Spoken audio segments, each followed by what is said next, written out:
Hey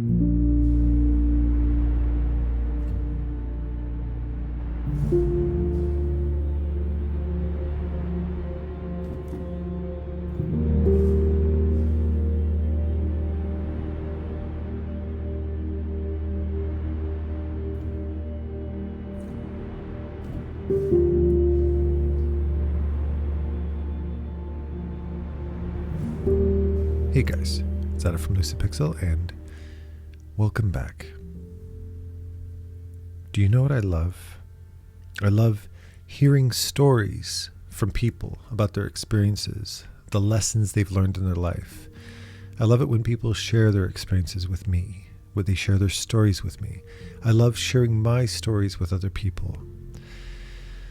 And as of late, I have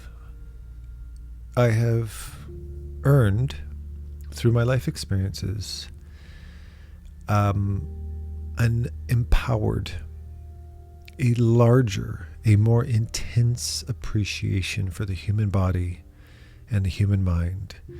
And yet again, how my experiences have unlocked this newfound fascination, an enhanced fascination with something that I've already been very much in love with over the years. And that is the body, the mind, the functions, and the complexity of who we are as people. We're incredibly fascinating. What makes us who we are? What forms our beliefs? What is pain? What is happiness? What is sadness? What's loneliness? What's regret?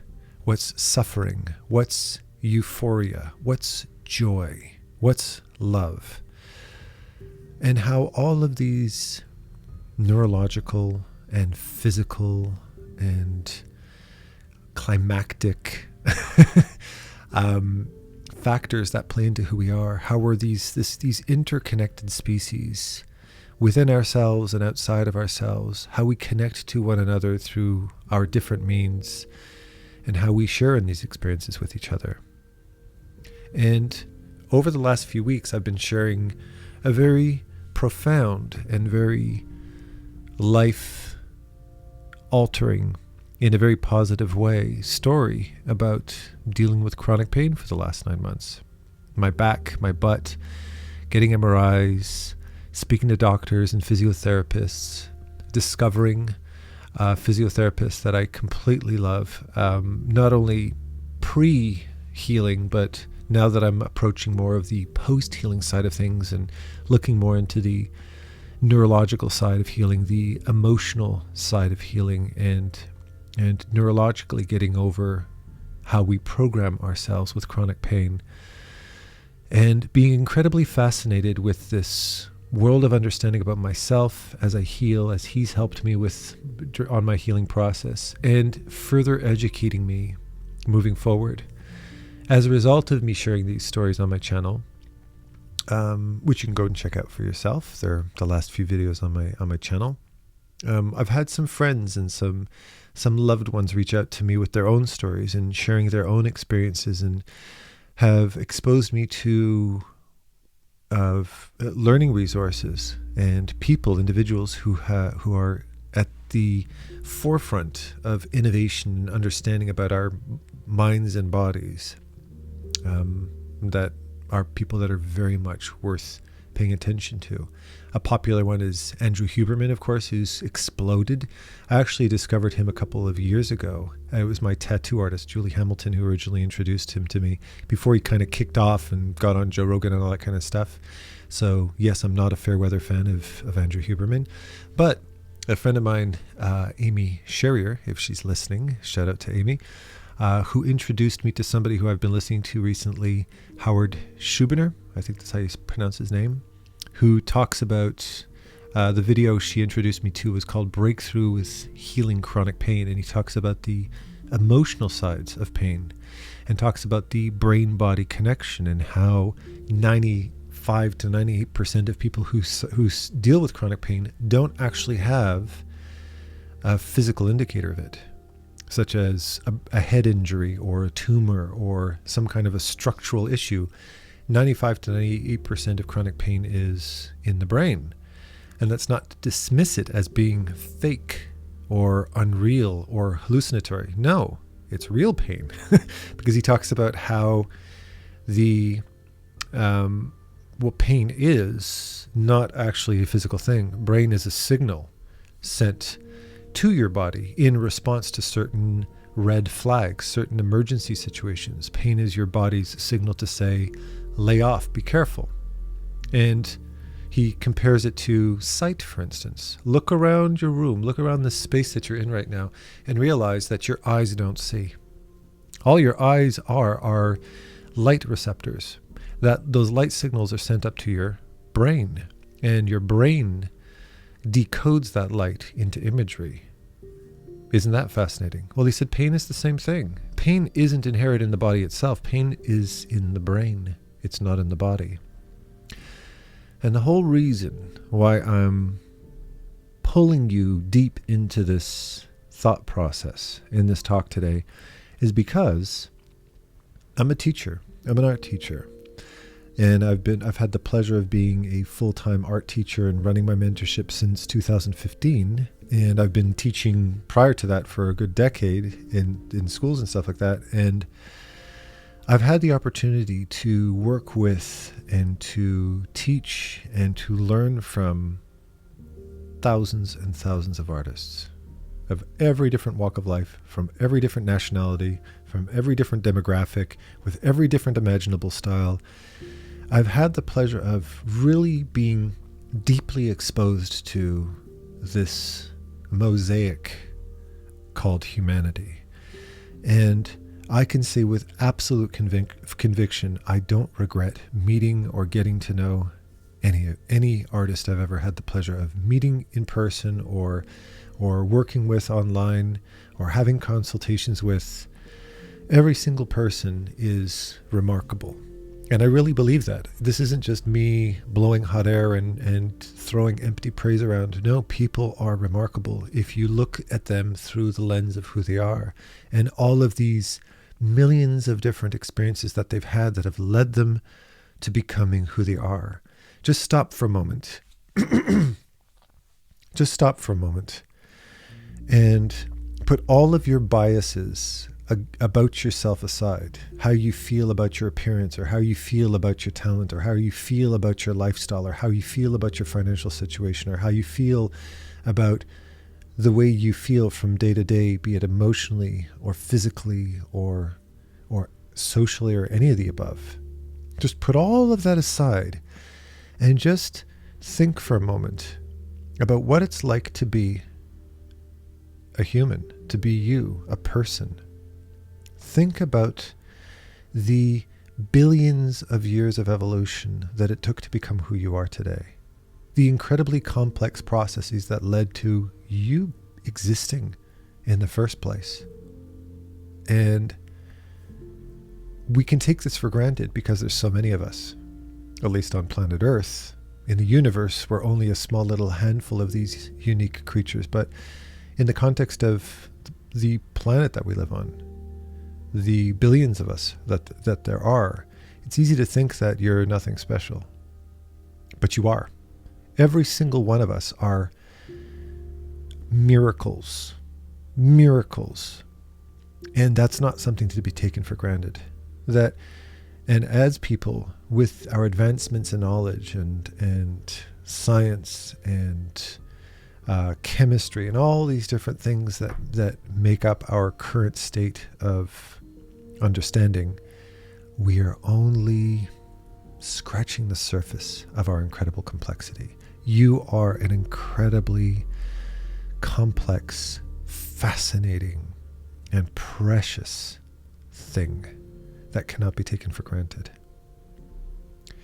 The reason why I'm bringing this up is because as a teacher, from the perspective that I have, one of the most common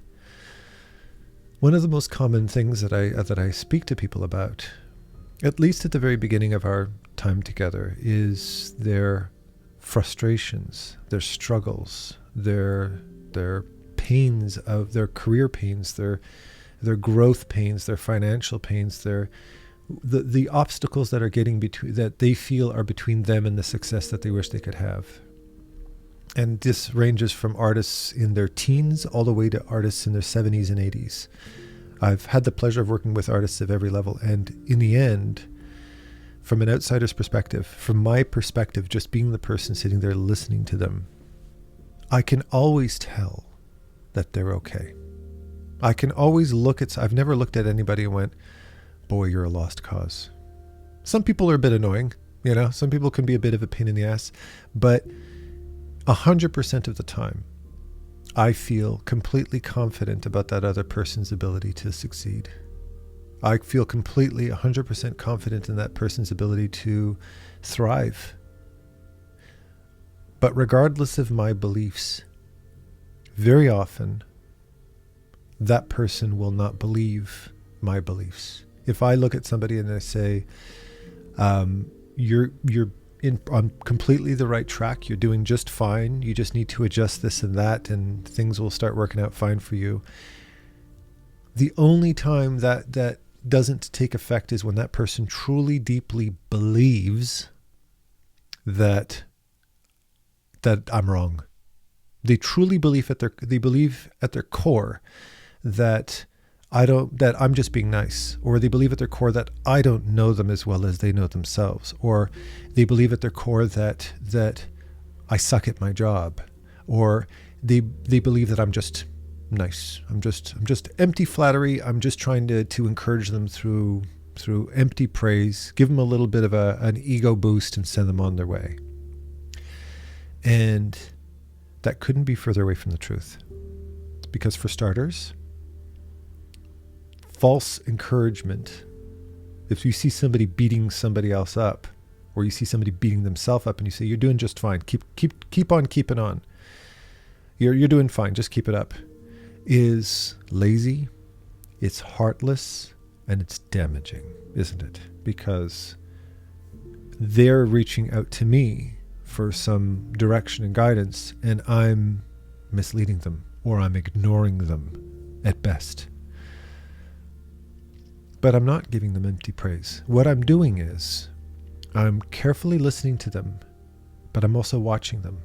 I'm also paying attention to how they speak and what they're saying and the sound of their voice. And I'm embracing them as individuals. I'm embracing their humanity as people. I'm embracing their existence as it is, not as I want it to be, not as it should be, not as this thing that can be manipulated into something better, that can adopt the habits of more successful people and become something better. No, I'm just listening to them in the shape that they are, in the color that they are, in the lifestyle that they are at this particular point in life, without any bias whatsoever. And I'm seeing the value in it. I'm seeing the quality in it as it is, not as I want them to be, as they are. And when you can see people like that, which is not easier said than done sometimes, right? To see somebody like that requires you to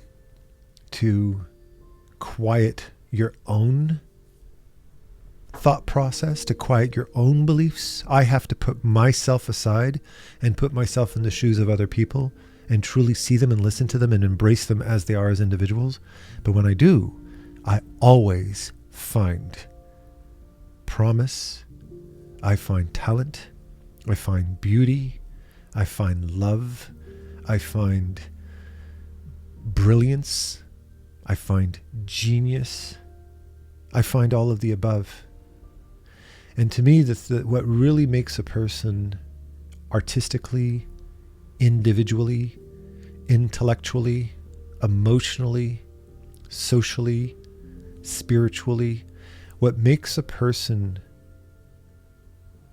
irresistible, what makes a person stunning, what makes a person remarkable, genius, powerful, impactful, lovable,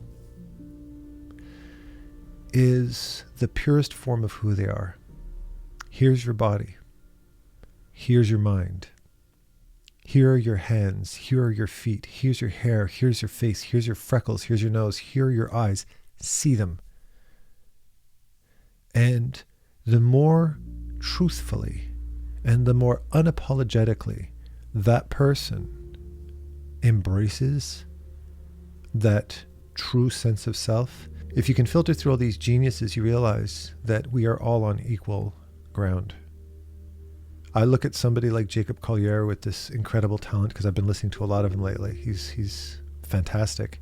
But I listen to him and I see the way he dresses and the way he looks and the face he has and his smile and the way he gets all involved in his music and his really cool music studio and his incredible technical knowledge of music. And I don't recognize him as this superior being. I recognize him as this person, this guy, this human with this passion. And most importantly, he, at least on the exterior, doesn't question who he is.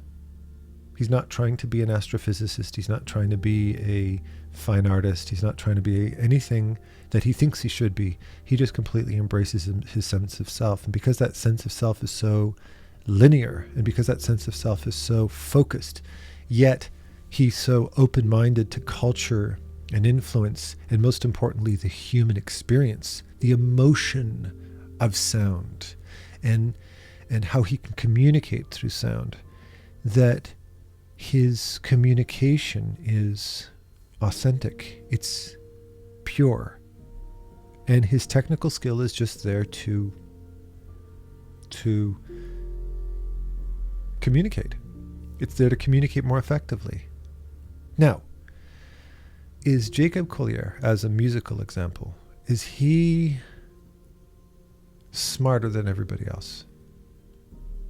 Is he more talented than anybody else? Is he, if you're a musician, if you're a fellow musician, is he more talented than you as a musician? Well, define what talent is. Is it technical skill?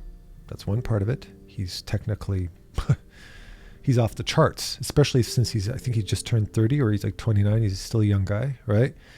He's technically off the charts. I know a lot of painters, artists, the Scott Robertsons and the Sparths and the Brahms and the Frazettas and the Rockwells that are artistic geniuses. They're technical geniuses at what they do. They just put their pencil down on a piece of paper and just magic comes out of it. But then there's also emotional geniuses. Some people don't communicate through the technical skills. Some people communicate through texture and form. Could I call Zdzisław Beksiński, one of my favorite all-time artists, can I call him as technically strong an artist as Scott Robertson, for instance? Objectively, no, I guess not. Does that make Scott Robertson's art better than Beksiński's? No, because Beksiński doesn't express himself the same way that Scott does. Beksiński embraced the true sense of self. Scott Robertson embraced his true sense of self. He identifies as a technical, very drafted, very solid, very founded artist with a process that is pure, raw skill. Beksiński, on the other hand, has embraced the emotional aspects of visual storytelling, the emotional aspects of color and texture and ambience. And so much to the point that when technicality or literal interpretation of his art is brought into question, he gets triggered by that. He gets annoyed by that. Watching a bunch of interviews of him, on different Polish talk shows and stuff like that, asking him, so this painting symbolizes blah, blah, blah from the Second World War and yada, yada. And he goes, no, it's just a painting. It's just art. He goes, yeah, but technically speaking, it's kind of symbolic of blah, blah, blah. And you're, the religious this and your mother that. And he goes, yeah, if you wanted to, sure. But no, it's just art. I'm expressing something emotionally. I'm not asking myself what it is. It's just my feelings translated onto a page. And this is the reason why he never titled anything that he worked on, because if he titled it, he's labeling it. He's giving it a definition. He's telling you what it's about, and he'd much rather you interpret it in a certain way. And therein lies the purest form of self-expression. He's just expressing himself emotionally. He's an artist, and he's expressing himself as an artist. And each artist, everybody, has their own multitude and their own unique method of expressing themselves. There are countless ways you could express yourself, but you have to find that form of self-expression that is true to you as an artist. And when you say you suck, when you believe you suck, you're saying that because you don't see yourself. You're interpreting yourself, your talent, your worth, your beauty, your finances, your social status based off of learned behavior. Just like that video by Dr. Charlie Johnson, right? Or the video by Howard Schubiner, where he talks about how brain insight is in the brain. It's not in the body. Your beliefs are in your brain. They're not in your body. Your talent is in your brain. It's not in your body. But you've convinced yourself otherwise. You, as a result of learned behavior, because I hurt my back, because I saw that MRI that I had a moderate to severe disc degeneration between L4 and L5, and a moderate to severe herniation L4, L5, and a little bit on L2, L3, and some blah blah blah, and here and there, and this structural this and this pinched nerve that I fashioned in my brain the belief that I'm broken. I fashioned in my brain the belief that all of a sudden I used to be able to go out and dance and have fun and do shit, and now I can't anymore because now I've got an old man's body and I'm broken, and that's never going to happen again. And that's tragic. But here's the thing. I didn't fashion that belief in myself until I got that diagnosis. Right? I didn't fashion that belief that I had disc degeneration disease. And why the hell, like Howard Schubiner says, why do they call it a disease? It's not a disease. If you take an MRI of anybody above the ages of 20, they're not going to have a normal MRI. There's going to be some abnormality in their MRI. I've probably had disc degeneration since I was 20. I probably had I have had herniated discs, I'm sure, countless times, annually or biannually for the last 20 plus years, 30 years almost. I was talking about that in my last video. But here's the thing. I've been dancing on that for the last 50 years. I've had these abnormalities in my spine probably my whole life, probably the majority of my life, 70% of my life. This has been my diagnosis. I just saw the image. I implanted that belief into my brain 9 months ago when I saw the MRI, or 6 months ago when I saw the MRI, right? But I've been dancing on a, quote, broken body for all these years, pain-free, carefree. I was spinning, I was moving, I was lifting, I was jumping, I was going all over the place, breaking the sweat, having fun, letting go, without a care in the world that there was anything wrong with me. As far as I was concerned, my spine was just fine. But now I'm broken. Fun times are over. It's time to pull the plug at him. It's time to move on. Get a more sedentary lifestyle. And those beliefs fashion your life. And one of the things that what I love about the fact that I hurt myself. I love the fact that I got this diagnosis. I love the fact that I couldn't walk. I love the fact that I've been dealing with these challenges because, as my favorite expression goes, true change doesn't happen until you're on the brink, until you walk the precipice. And I finally discovered a truth about myself that I was ignorant to. And I asked myself the question, was I better off before or after the diagnosis? My answer is both. Because before I was ignorant, so I didn't know the truth. I was living in the bliss of ignorance of myself because I didn't know that I had a broken spine and I was falling apart, which I don't. It's a normal spine for somebody my age, more or less. But after the fact, I learned how to better manage my mind and body. I have a much deeper respect and profound knowledge of the function, the structure, neurology, biology of the human body in ways I would have completely taken for granted 9 months ago. Now I have even more anatomical models of spines and legs and muscles and nerves, things that I didn't even know or care about a couple of years ago. Now I'm a passionate student of it. But I'm also a passionate student of the mind and how that mind sends those signals down your spinal column, down into the different limbs and nerve endings of your body that innervate different parts of your body. I've started to develop this fascination, for instance, how nerves aren't only there to give you sensory perception and help to send pain signals into the brain and to also help you control different parts of your body. Like just look down at your hands and wiggle your fingers and realize the absolute miracle, the absolute feat of biological engineering it takes for you to just twiddle your fingers as if you were playing the piano. Blah, blah, blah, blah. Just do that. Watch a video on anatomy and realize that there's no creature on the planet that can do something like that. That's exclusively your skill. But on top of it, try something else. Close your eyes, okay? And then take both of your hands with your eyes closed and touch them together. Just bring your two hands together. And then take your hand and put it down in your lap. And then lift up your hand, touch your fingers, like touch your pinky to your thumb, and then your pinky to your ring finger, then your pinky to your middle finger. And then take your hand and place it on the top of your head. Do all of this with your eyes closed. And then take your hand and take your finger and touch your ear with it. And then put your hands, both of your hands back on your knees. And then ask yourself the question after you did all that, how the hell did you know where to put them if you couldn't see where your hands were? And you realize, good point. How could I know where to place my hands if I couldn't see them? Because your brain and your nerves are also giving you spatial awareness, even when your eyes are closed. They're letting you know where your hands are supposed to go. You can feel your three-dimensional space through your nerves. Ain't that something?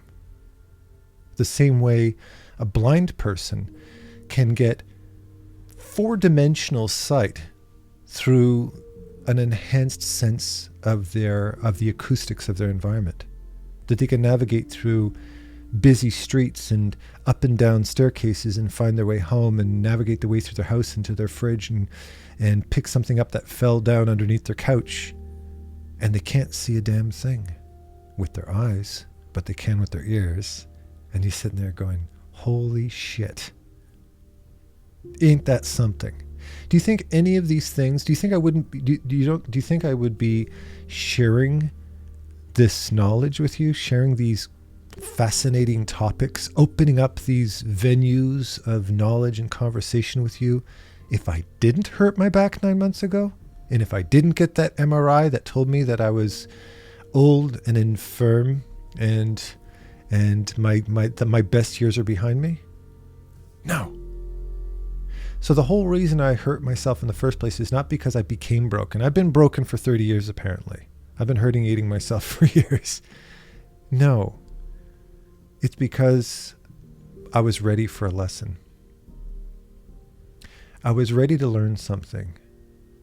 And it's the same lesson I learn over and over and over again. The first is, know thyself. Accept who you are for who you are. And the better you are at being yourself, the better you are at owning your identity as it is. Not as it should be, but as it is. The better you are, the better you will always be. And secondly, you are entirely a product of your beliefs of self. Everything that you are today is a product of who you believe you are. Period. Who I believed I was 9 months ago is not who I believe I am today. I lost that for a while. It was lost. I was young and now I'm old. It's a belief. But the reality is I'm just me. I was me then and I'm me now. I'm just me with a new experience. I'm me with new knowledge. I'm me with a new excuse to learn more about who I am. That's all this experience was. And furthermore, because life forced me into a corner, it trapped me in a cage for a little while. A cage of my own body, a cage of pain. It forced me to get creative. It forced me to innovate. It forced me to become a better version of myself. It forced me to become wiser, because otherwise I would have been complacent. I would have gone about my merry old life, and I would have gone on being as I am, in ignorant bliss, in careless abandon. But now I'm smarter. Now I'm wiser. Now I'm more knowledgeable. Now I'm happier. Now I'm more excited. I have more to look forward to. Because life said, you're getting too comfortable. You're getting too comfortable. Let's give you an obstacle and see how you get over it. I want you to prove your mettle. I want you to prove what you're capable of now with all this wisdom you've accumulated all the years. Now I'm going to throw an obstacle at you and see how you fare. You're just getting started, Adam. This is just the beginning of your life. Try this on for size. And all I did was get one little obstacle, one little pain in my back, one little injury. And all of a sudden, my entire reality was flipped upside down for a little while. And I had to find it again. I had to reforge myself with this new understanding. And that reality, that way that life teaches you these things is my, as they say in French, my raison d'être, my reason for being. I love being this person with these obstacles to deal with. I love the fact that I'm only grazing the surface of who I am today. And I love helping other people discover that as well. I love the fact that I can share this story with you. And I love the fact that I'm sharing this with you. And I'm sure the wheels in your head are spinning right now with things you want to share in return, where you can bounce these life experiences back at me. The same way Amy reached out to me and said, hey, you really need to check out Howard Schubiner, because she had gone through her own experiences with chronic pain and she really found him fascinating, and he is. And anybody else who shares his very open-minded philosophy, helping to revolutionize our understanding of cells moving forward. I care so much for people like him, or like Dr. Charlie Johnson. I want to put them on a pedestal and say, hey, everybody, look at this guy. He's incredible. He thinks outside of the box. He teaches you how to be yourself. And ultimately what he's doing, the reason why I wanted to promote Dr. Charlie Johnson on my channel, why I made a whole video dedicated to him, I dedicated my Saturday spot to him, was because he was an exemplary example of somebody who teaches you how to be better at yourself. I'm still to this day watching his videos. He records a video in his car. His latest video is you sitting in his car and he's talking about the brain-body connection, right? He's just, he turned on his iPhone, he had his headphones on, and he's just sitting there with Heather, and he just shares some knowledge. And it was exactly what I wanted to hear. It's exactly what I needed to hear. Because now that I'm starting to overcome the physical side, now there's the mental side. How do I mentally navigate myself moving forward? How do I strengthen this part of who I am as a person? And this is knowledge that I can use, I will continue to use moving forward. And, well, you can too. Realize, if there's anything I want you to walk away with today, it's this. You are exactly who you choose to be today and for every day moving forward. You're not your past. You're not your financial history. You're not your fashion sense. You're not your skill level. You're not the body that you've been given, like it or lump it. You are exactly who you choose, who you believe you are today moving forward. And if you spent your entire life feeling like somebody who is, quote, socially awkward, or if you've spent your entire life feeling like you're somebody who, quote, never lived up to the expectations of their very demanding parents, or if you, quote, were somebody who grew up in the wrong body with the wrong sexual identity, if you're somebody who grew up with the belief that your body was weak and incapable of doing what other people could do, whether it being as a result of how you were born, how you were raised, or how time has taken its toll on your body, understand that every single one of those beliefs that you have are beliefs and nothing more. If there's an actual physical or neurological reason why your brain doesn't do what you want it to do, then that is a demonstrable, scannable, photographable, readable issue that you're dealing with, in which case you adapt to that reality the same way I adapted to the reality of my injury. But otherwise, you are everything that you choose to be moving forward. And I'm realizing, as I'm 47 years old right now, dealing and overcoming with this obstacle right now, I'm just at the beginning of my journey. I've got an exciting life ahead of me. I wish I could live a million years so I could just keep experiencing these things, but I'll take what I can get while I've been given time on this planet, and so should you. All right? And with that said, I love you all with all my heart, and happy painting. Take care.